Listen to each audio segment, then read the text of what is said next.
살아계신 주님, 오늘도 저희들로 하여금 하나님이 주시는 그 말씀 가운데 살기를 원하며 주님의 주시는 말씀을 듣기를 원하나이다. 긍휼히 여기는 자 복이 있다 했습니다. 긍휼히 여기게 도와주시고 마음이 청결하게 하옵시며 화평케 하여 주시옵소서. 오늘도 주님께서 친히 말씀 증가하여 주실 줄로 믿사오며 거룩하신 예수 그리스도 이름으로 기도드립니다. 아멘. 그리스도인의 신적 성품에 대해서 살펴보기를 원합니다. 오늘 말씀은 긍휼을 베풀고 마음을 청결하게 하고 화평케 하는 것, 이 세 가지는 바로 그리스도인이 가져야 하는 바로 신적 성품이라는 사실을 알 수가 있습니다. 지난번에 우리가 살펴보았던 처음 세 개의 복이 있습니다. 그 복은 영적 파산 상태에 죄인이 심령이 가난하고 죄에 대해서 애통하고 온유함으로 겸비하면 의에 이르게 된다. 의를 갈급하게 되고, 그리고 그런 사람은 바로 하나님의 의를 갈망하게 되므로 그 의를 경험하게 된다라고 우리가 말씀을 살펴보았습니다. 자, 이제 오늘 본문 7절에서 9절 말씀은 의를 경험한 그리스도인이 가져야 하는 성품에 대해서 말씀을 합니다. 그 성품이 바로 세 가지로 요약될 수 있는데, 긍휼을 베풀고 자신의 마음을 청결하게 하고 그리고 화평케 하는 것, 이 세 가지 성품이 그리스도인에게 요구되는 삶입니다. 그리고 이것은 바로 신적 자질에 속한 것이기 때문에 우리의 육으로는 불가능하다는 것을 먼저 전제하면서 그리스도에게 자기 자신을 복종시킬 때 가능한 삶인 것을 알 수가 있습니다. 자, 첫 번째 그리스도인의 성품입니다. 긍휼한 마음입니다. 그리스도인의 성품은, 첫째 그리스도인의 성품은 긍휼한 마음이 있어야 한다라는 겁니다. 긍휼한 마음. 5장 7절 보시겠습니다. 긍휼히 여기는 자는 복이 있나니 저희가 긍휼히 여김을 받을 것이미요. 이 긍휼이라는 단어는요, 두 가지 의미가 있어요. 라함과 헤세드가 있습니다. 라함은 슬픔이나 애통하게 여기는 것을 말합니다. 그리고 헤세드라는 것은 자비를 의미합니다. 자, 라함은 상대의 처지를 이해하고 그들의 입장에서 같이 슬픔을 나눠주는 것을 말하는데, 이것은 비그리스도인들도 가지는 성품입니다. 그러면 그 다음에 헤세드는 바로 하나님의 신적 속성으로서 감정의 공유는 물론 실제적인 도움까지 주는 것을 헤세드라고 합니다. 도움은 내 감정이나 나의 처지나 형편 아니면 내 감정 이런 것들에 따라서 주어지는 것이 아니라 상대의 입장에서 그 사람의 필요를 채우는 것이 바로 헤세드입니다. 내 입장이 아닌 상대의 입장에서 그들의 필요를 채워주는 거예요. 자, 한 율법사가 예수님께 질문합니다. 내 이웃이 누굽니까? 자, 예수님께서 비유로 한 강도 만난 사람의 이야기를 들려줍니다. 자, 이 한 강도 만난 사람은 죽기 직전까지 갔습니다. 그런데 제사장도 통과합니다. 레위인도 그냥 지나갑니다. 그런데 유대인들이 가장 경멸했던 사람이 있습니다. 그 사람이 바로 북이스라엘의 수도였던 사마리아 사람이 강도 만난 사람의 상처를 치료해 주고, 그리고 그 사람을 주막으로 데려가서 상처가 나을 때까지 치료해 주라며 돈을 지불합니다. 즉 자신의 노력과 물질이 허비되는 모습을 보게 됩니다. 자, 그리고 예수님께서 질문합니다. 자, 이 세 사람 중에 누가 강도 만난 자의 이웃이 되겠느냐? 누가복음 10장 36절에서 이렇게 말합니다. 다른 사람을 불쌍히 여기는 마음은 믿지 않는 사람도 가지고 있지만, 그러나 실제적인 그 사람 어려움을 당한 사람에게 실제적인 도움을 주는 사람, 하나님의 사람의 몫입니다. 이 세 사람 중에 강도 만난 사람의 이웃이 누구냐?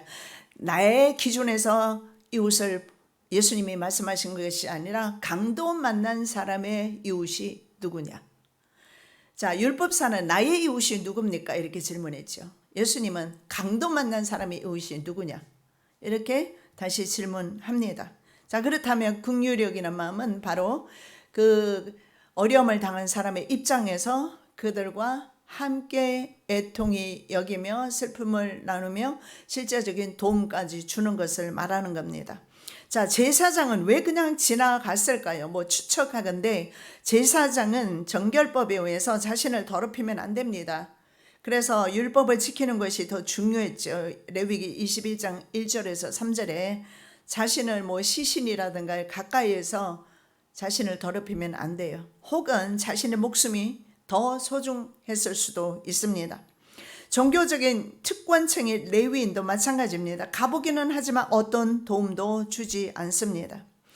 사람에게는 말입니다. 이 골든타임이라는 게 있습니다. 이거 놓치면 죽게 되지 않습니까? 만일에 이 사람이 사마리아인이 지나가지 않았다면 그곳에 외딴 곳에서 죽었을 겁니다. 그러면 하나님 앞에서 제사장과 레위인은 그 책임을 어떻게 피할 길이 있을까요?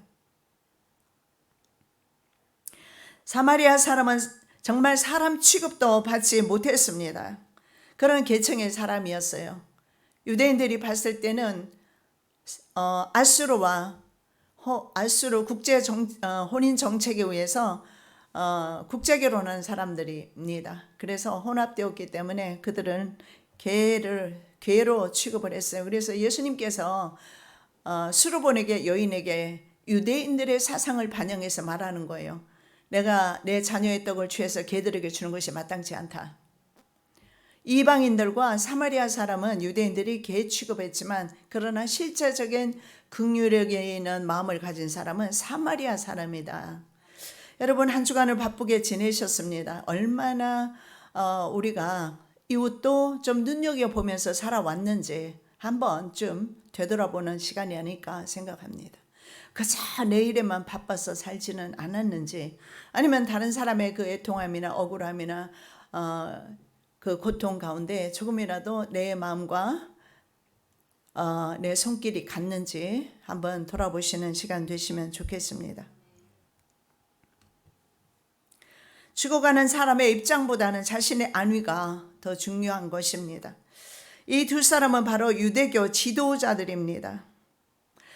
자, 그런데 사람 취급받지 못했던 사마리아 사람이 실제로 헤세드, 하나님의 사랑을 전파한 사람이라고 말하고 있습니다.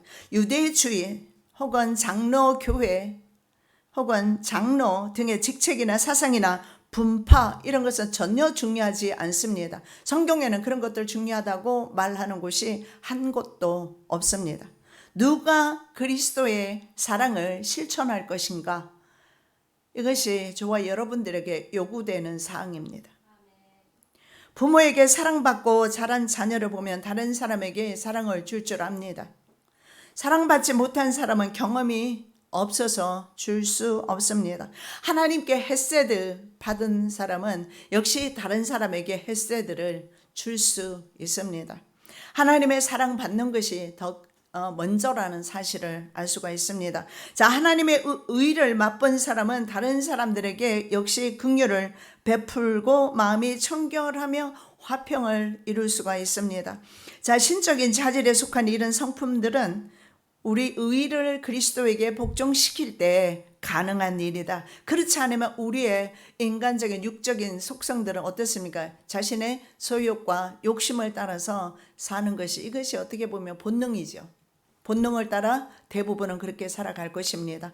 그러나 하나님의 은혜가 부어졌을 때는 하나님의 심장과 마음을 가지고 이웃을 보기 때문에 옆에 있는 사람을 보기 때문에 그들과 함께 하나님 나라로 갈 수가 있는 겁니다.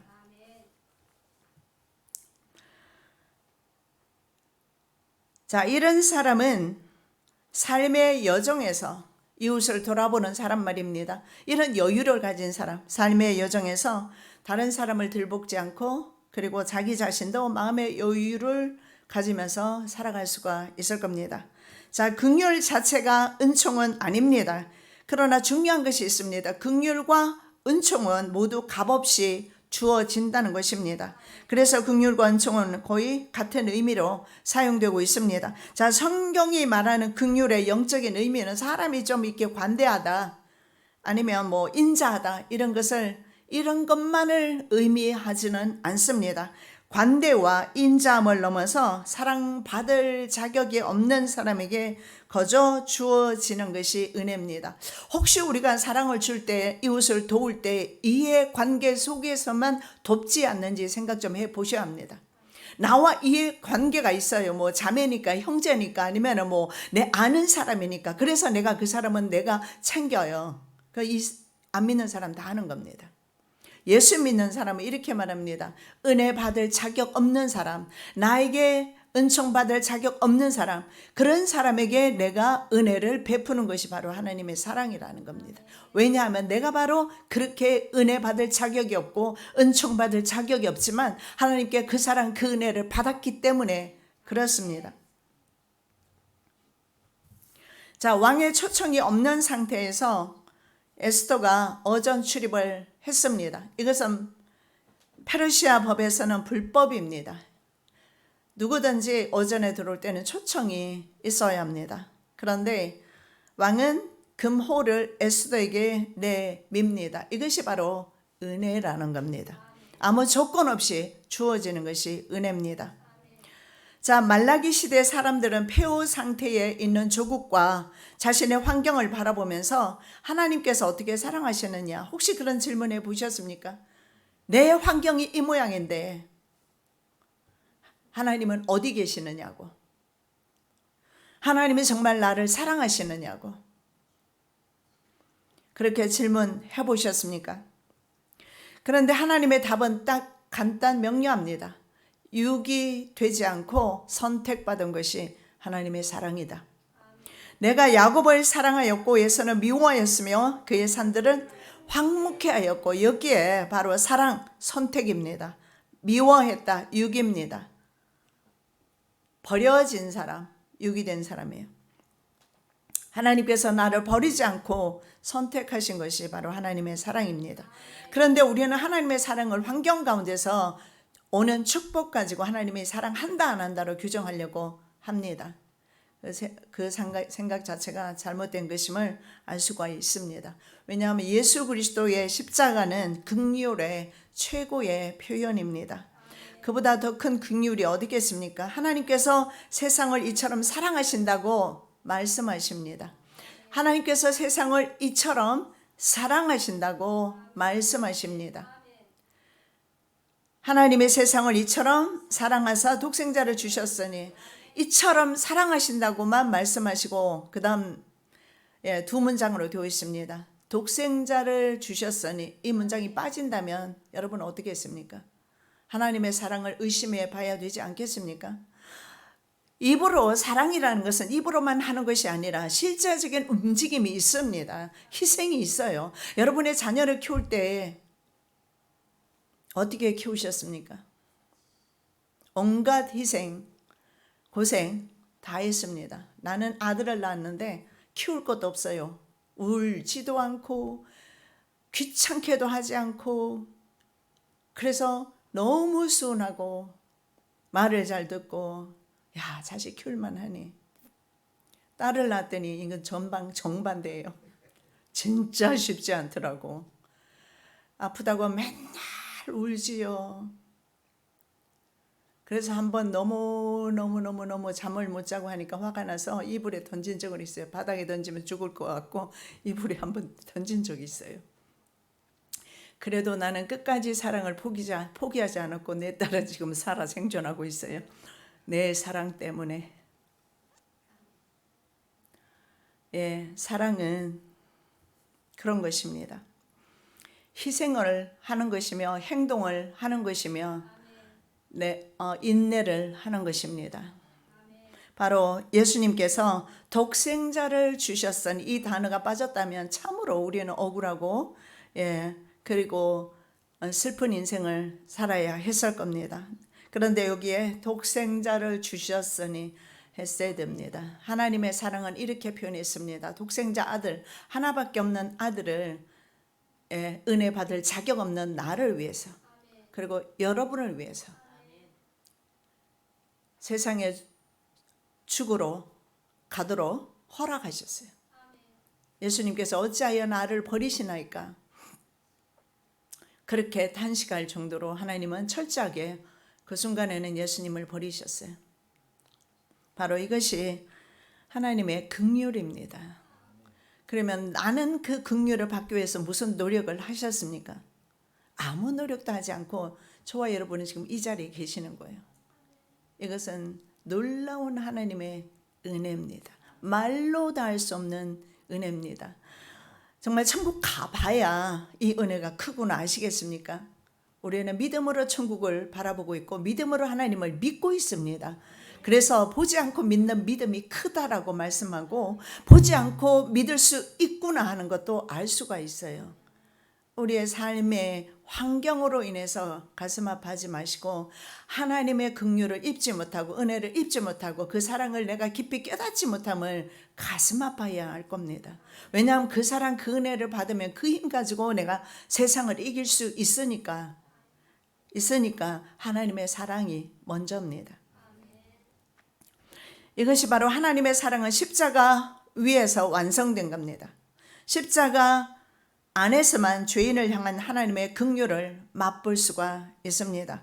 자, 이 은총은 무력한 자, 불행한 자, 도움이 필요한 자에게 실제적인 도움을 베푸는 긍휼로 나타납니다. 그래서 은총이 행동화된 것이 바로 긍휼입니다. 빈약한 자를 권고하는 자가 복이 있으며 재앙의 날에 여호와께서 저를 건지시리로다. 여기 영어 성경에 세 군데를 제가 찾아봤더니 세 군데가 다 틀려요. The weak, 약한 사람을 가리켜요. 그리고 the poor, 실제적으로 가난한 사람입니다. 경제적으로 수탈을 당하는 사람들, 가난한 사람들. The helpless, 도움을 받지 못하는 사람들, 그런 사람을 regard라고 되어 있어요. regard는 바로 주목해서 보다라는 의미가 있어요. 주목해서 보다. 어쩌면 내 삶에 너무 골몰하다 보면 주변의 사람을 주목하지 못할 수도 있습니다. 그래서 우리는 하나님의 사랑이 필요하고 하나님의 은혜가 필요합니다. 하나님의 은혜와 사랑이 있는 사람에게는 도움이 필요한 사람이 눈에 보이거든요. 그런데 하나님의 은혜가 없는 사람은 보이지 않습니다. 그래서 내 삶이 중요하고 내 자식뿐이고 내 가정뿐입니다. 이것은 그리스도인의 진짜 아름다운 모습은 아니라고 생각합니다. 그리스도인은 바로 하나님도 사랑하지만 십자가가 무엇입니까? 하나님 사랑, 이웃 사랑 아닙니까? 십자가 자체가 하나님 사랑, 이웃 사랑입니다. 하나님을 사랑한다면 이웃 사랑하는 거 마땅합니다. 왜냐하면 우리가 하나님께 사랑을 받았고 긍휼을 받았으니 당연히 그 힘과 능력 가지고 이웃을 사랑하기 때문에 그런 겁니다. 자, 베드로가 성전 미문에 앉아있는 사람, 나면서 안전뱅이 된 사람을 주목합니다. 베드로가 요한으로 더불어 주목하여 가로되 우리를 보라 하니. 자, 이 46년간 안전뱅이 된 사람, 나면서 안전뱅이 된 사람의 입장에서 봤을 때 베드로가 자신을 주목하는 것은 놀라운 은혜입니다. 베드로와 아무 상관관계가 없습니다. 이해관계도 없습니다. 그런데 베드로가 그날 누구를, 그 사람을 주목한 겁니다. 그렇다면 그 사람이 그날만 거기에 있었겠습니까? 예수님과 함께 다녔을 때도 성전 미문은 언제나 유대인들이 출입하던 곳입니다. 전에도 있었을 겁니다. 오래 전에도 있었을 겁니다. 왜냐하면 그곳에서 구걸하면서 살아야 하니까. 그러면 과거에는 어떠했을까요? 그저 돈이나 몇 푼 주고 말지 않았을까요? 근데 오늘 베드로는 주목합니다. 주목합니다. 긍휼히 여기는 마음을 가지는 거예요. 그 사람의 입장에서 얼마나 고통스러울까? 천국은 바로 이런 곳입니다. 어쩌면 밥 떠서 내 입으로만 넣는 곳이 지옥이라면 상대 입에 밥을 넣어주는 곳이 천국 아니겠습니까? 베드로가 요한으로 더불어 주목하여 가로되 우리를 보라 하니. 주목하여 가로되 우리를 보라 하니. 사도행전 3장 8절입니다. 뛰어 서서 걸으며 그들과 함께 성전으로 들어가면서 걷기도 하고 뛰기도 하며 하나님을 찬미하니. 자, 우리 교회의 사명이 바로 이것이 아닌가 생각합니다. 뛰지 못하는 자를 뛰게 하고 걷지 못하는 자를 걷게 하고 그리고 함께 성전에 가서 예배하는 것 말입니다. 하나님을 찬미하는 것 말입니다. 과거에는 베드로와 사도 요한 등이 자기네들만 들어갔을지 몰라요. 걸어 다닐 수 있으니까. 그러나 오늘은 그 사람을 일으켜서 그들과 함께 성전에 들어가는 아름다운 모습을 보이고 있습니다. 이것이 바로 저와 여러분의 사명이며 교회의 사명이라 생각합니다. 혼자 예수 믿어서 복받고 천국 가려는 사람은 세상에 많이 있습니다. 물론 우리가 긍휼을 베풀 때 하나님으로부터 긍휼하심을 받을 수 있다는 그런 의미는 아닙니다. 사도 바울은 4장 1절에서 이렇게 말합니다. 일한 것이 없이 하나님께 의로 여기심을 받은 사람의 복에 대해서 다윗의 말을 인용하고 있는데 그 다윗의 말은 바로 시편 32편 1절입니다. 허물에 사함을 얻고 그 죄의 가려움을 받은 자는 복이 있도다. 여기 이렇게 말합니다. 허물의 용서함을 받고 죄가 카파르 덮어지는 거예요. 없어지는 것이 아니라 속죄로 그리스도의 속죄로 말미암아 십자가의 보혈로 말미암아 덮어지는 것을 말합니다. 자, 여기에 허물은 transgression이라는 단어를 쓰는데 이것은 반역죄입니다. 반역한 한 사람의 용서함을 얻고 그 죄의 가려움을 받은 자가 복이 있다. 반역죄인이 용서받았습니다. 일한 것도 없는데 은혜 받았습니다. 난 아무것도 일하지 않았는데 내게 누군가 돈을 페이를 합니다. 그것과 같습니다. 일한 것이 없는데 나는 임금을 받았어요. 그것이 무조건 거저 주어지는 은혜가 아니겠습니까? 긍휼을 그래서 일한 것 없이 그저 받았으니 우리도 긍휼을 베풀어야 한다. 이렇게 말씀하는 겁니다. 긍휼을 베푸는 사람은 긍휼하심을 받았으므로 은혜가 무엇인지 알기 때문에 베풀 수 있는 겁니다.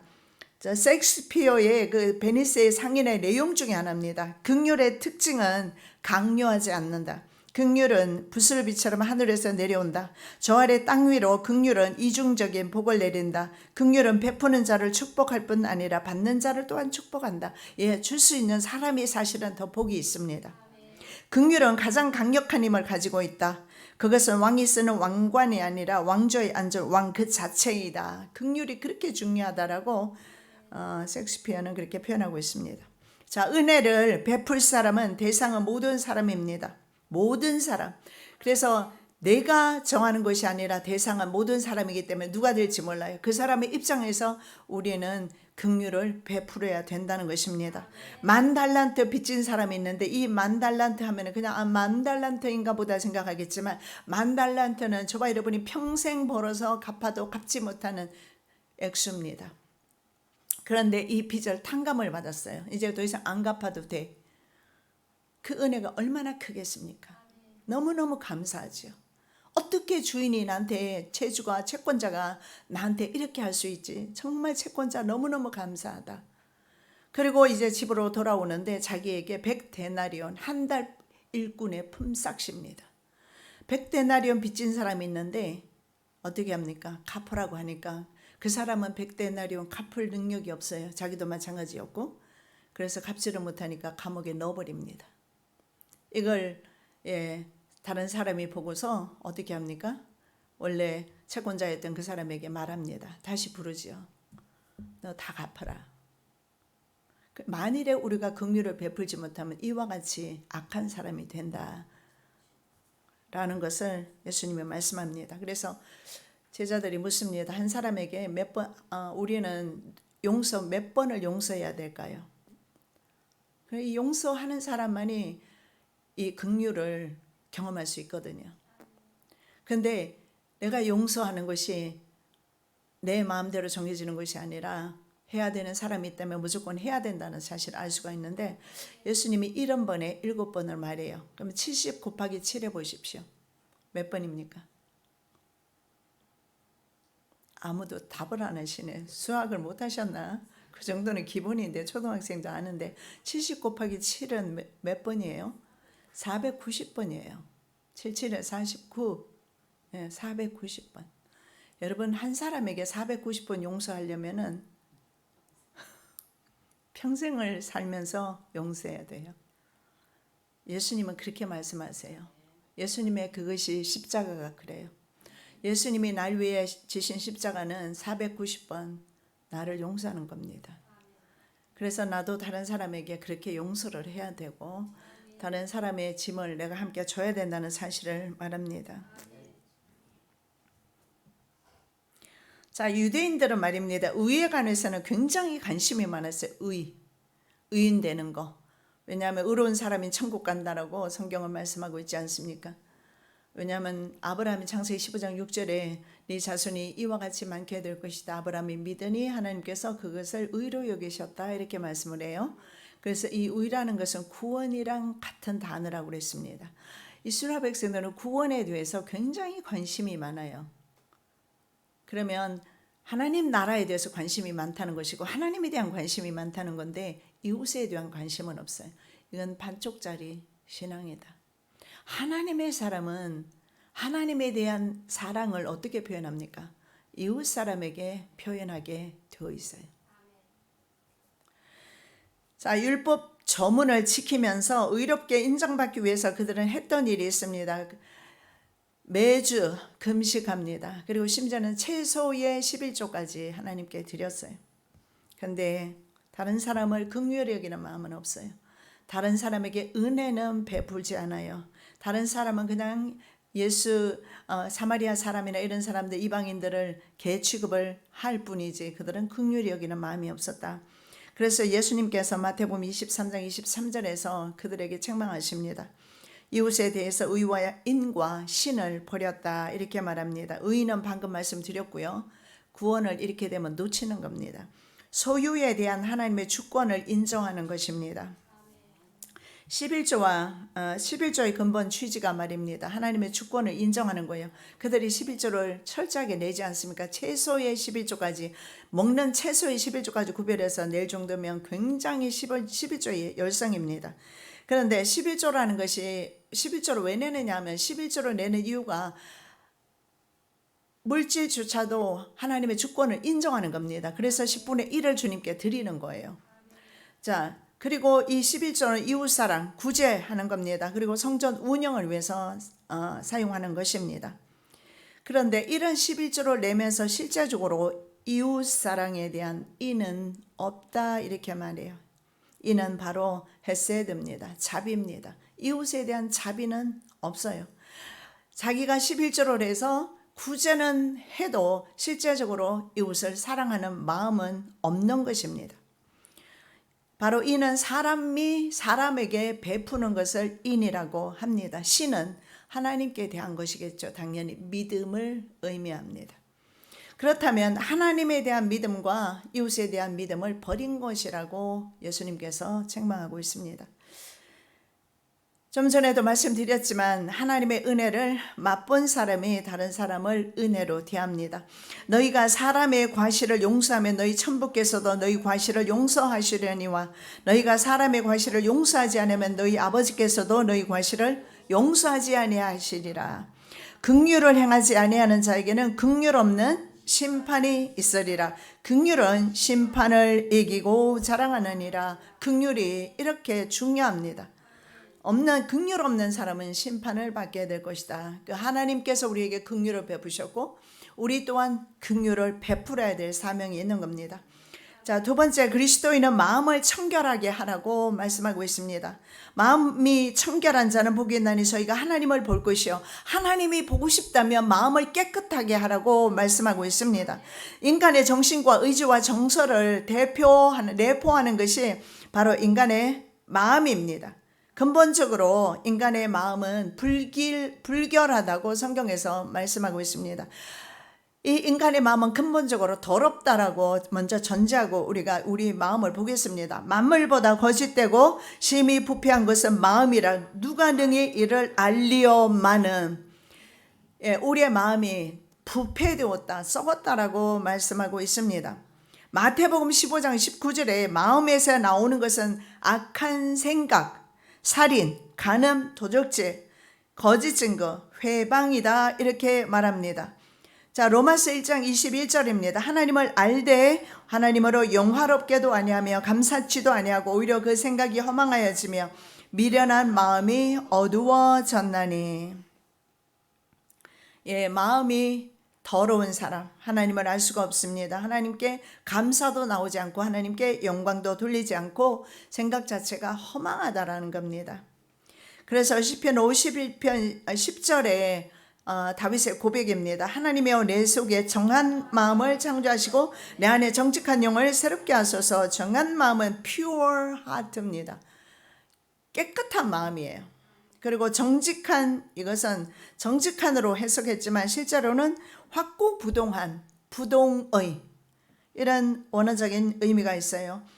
영어로 새롭게 바로 영적으로 확고부동한 믿음으로 서 있는 그런 성령의 사람을 말합니다. 확고부동한 사람, 그리고 깨끗한 마음, 즉 하나님에 대해서 확고부동한 믿음을 가지면서 마음을 청결케 하는 사람. 하나님을 모시고 사는 사람은 마음을 청결하게 할 수밖에 없습니다. 하나님의 성령이 내게 비추어질 때 내 마음이 더러운 것이 보이기 때문에 그래요. 보이지 않는 사람은 청소할 필요가 없지요.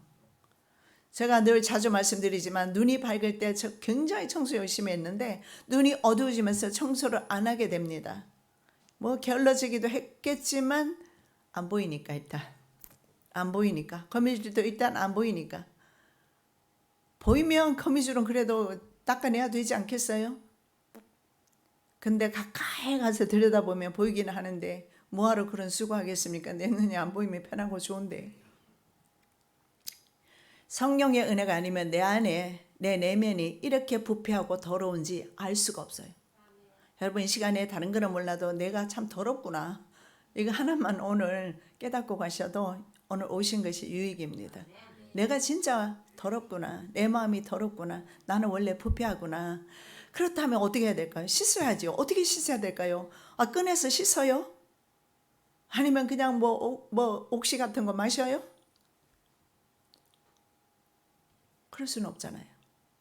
내 마음은 성령님이 오실 때, 그분이 조명하실 때 내 마음이 더러운 것을 알게 돼요.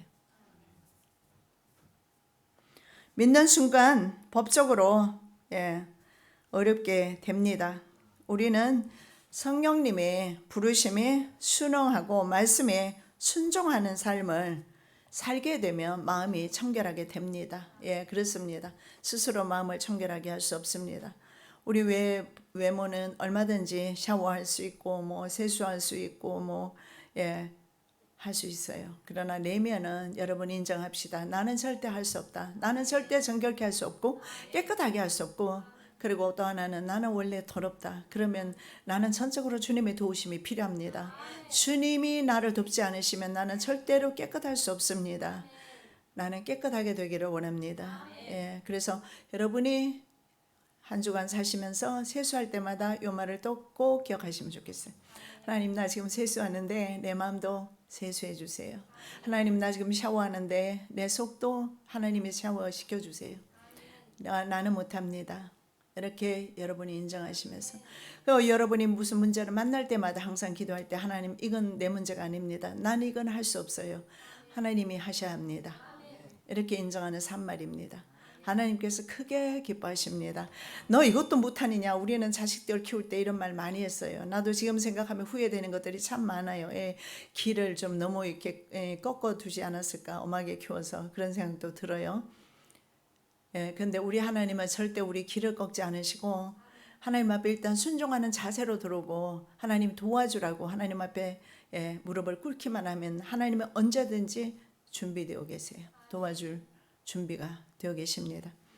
하나님께 의지하면서 그래서 우리가 이런 깨끗한 마음으로 살다가 그렇다고 해서 우리가 완전히 깨끗하게 되지는 않습니다. 우리가 세상 떠날 때 모든 오염과 죄의 오염으로부터 우리가 깨끗하게 됩니다. 그것을 영화라고 해요. 그러나 계속 삶 속에서는 성화되는 삶을 사셔야 돼요. 계속해서 성령님의 도우심으로 정화하고 또 정화하고 또 정화시키고.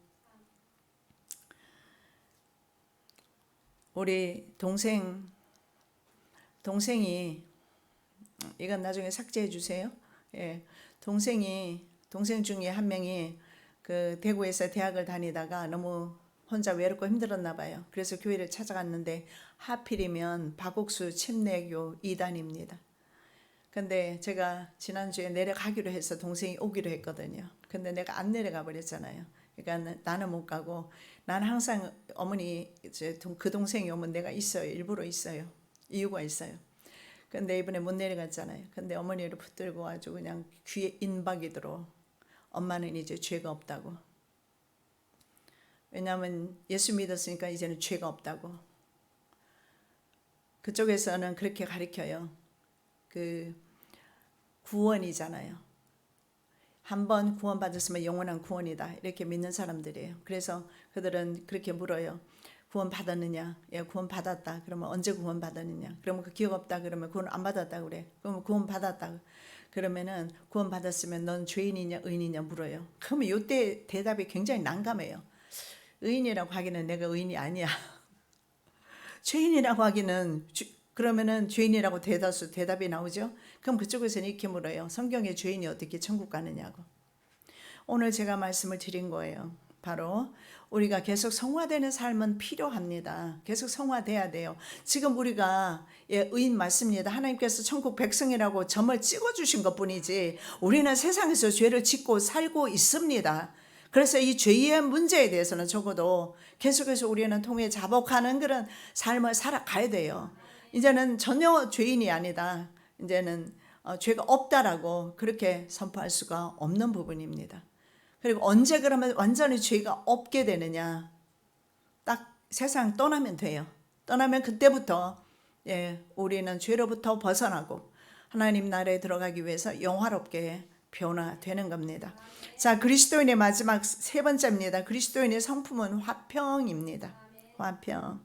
혹시 마음이 불편한 분 계십니까? 오늘 이 말씀 여러분 드시고 힘내시기 바랍니다. 화평케 하는 자는 복이 있나니 저희가 하나님의 아들이라 일컬음을 받을 것이며, 하나님의 아들이 되는 사람, 화평하는 사람이다. 예수님의 십자가는 화평 자체입니다. 자, 예수님의 십자가는 어떻습니까? 왜 하필이면 그 로마의 사형법이 두 가지가 있어요. 돌로 쳐서 죽이는 경우도 있습니다. 유대인들은 그렇게 했어요. 유대인들의 사형법 중에 하나는 돌로 치는 것이고, 로마 사형법 중에 하나는 십자가에 못 박는 겁니다. 물론 유대인들도 그렇게 했어요. 안식일에 뭐 나무하는 사람, 있는 사람은 돌로 죽이기도 하고, 그리고 나무에 달린 자마다 저주를 받은 자니라, 이런 말씀도 있잖아요. 그래서 십자가형이 있는 것을 보는데, 로마의 특이한 사형법이 바로 십자가형이에요. 왜냐하면 사람이 적어도 막 일주일씩 죽지 않아요. 예수님은 왜 일찍 돌아가셨을까요? 예수님은 머리와 허리 모든 몸에 창으로 찔리셨어요. 창자국으로 인해서 물과 피를 다 흘리셨기 때문에 일찍 돌아가신 거지, 원래는 6일씩 7일씩 갑니다. 그래서 가장 가혹한, 차라리 일찍 죽는 것이 낫지, 칼에 죽는 것이 낫지. 그래서 로마 사형법인데, 이 로마 사형법에서 예수님은 로마 사형법을 따라서 십자가에 달리신 거예요. 그래서 돌에 맞아서 돌아가신 것이 아니라 바로 십자가에 달려서서 돌아가신 것은 하나님과 화평하게 하고, 그리고 이웃과 화평하게 하시라고. 그래서 예수님의 십자가 자체는 인간으로 하여금 하나님과 사람으로 하여금 화평하게 해주셨어요. 화목하게 하셨어요. 그리고 아래로는 바로 이웃과 화목하게 해주셨습니다. 말씀에 있지요.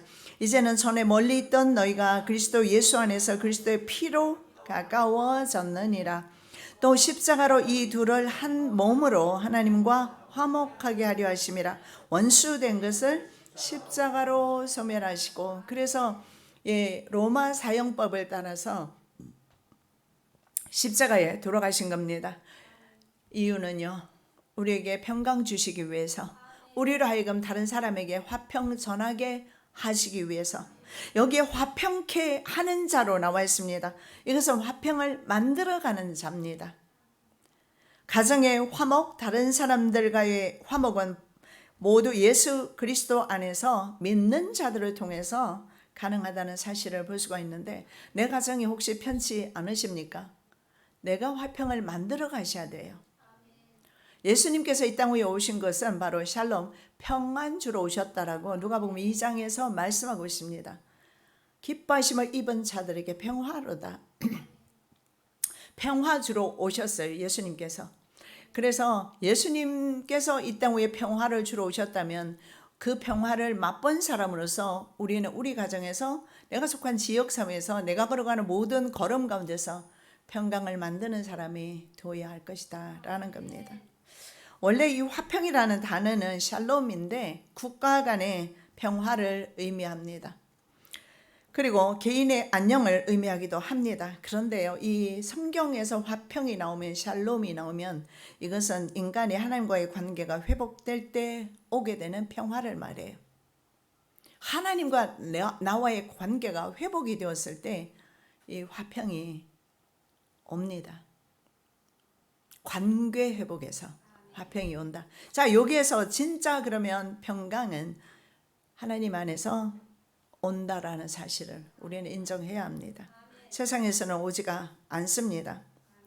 자, 근본적으로는 바로 하나님과의 관계에서 회복인데, 세상의 화평을 만들어 가신 분이 바로 예수 그리스도이시고 우리들에게 또한 그 화평을 만들라고 하십니다. 예수 그리스도가 이사야 9장 6절에 보면 평화의 왕이다 이렇게 또 말씀을 합니다.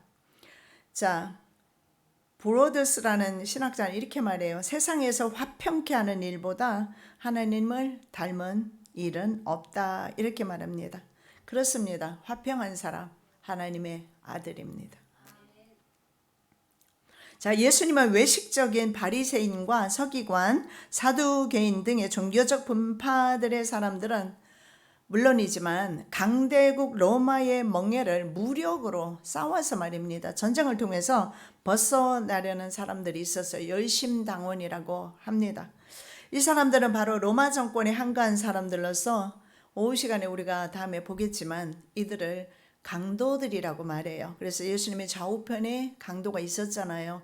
그러면 도적질 하다가 아니면 사람을 죽여서, 사람은 죽였어요. 그러나 이들은 바로 열심당원이었어요.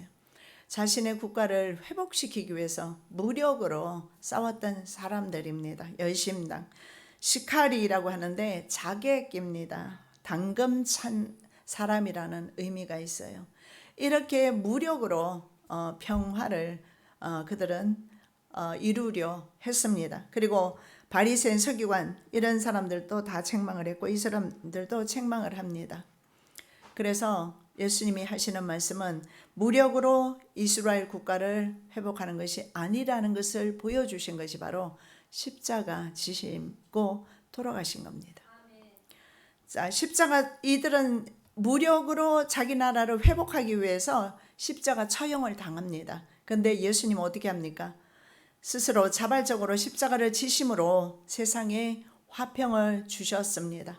그래서 주님은 바로 이 땅 위에 평강주로 오신 분임을 알 수가 있습니다.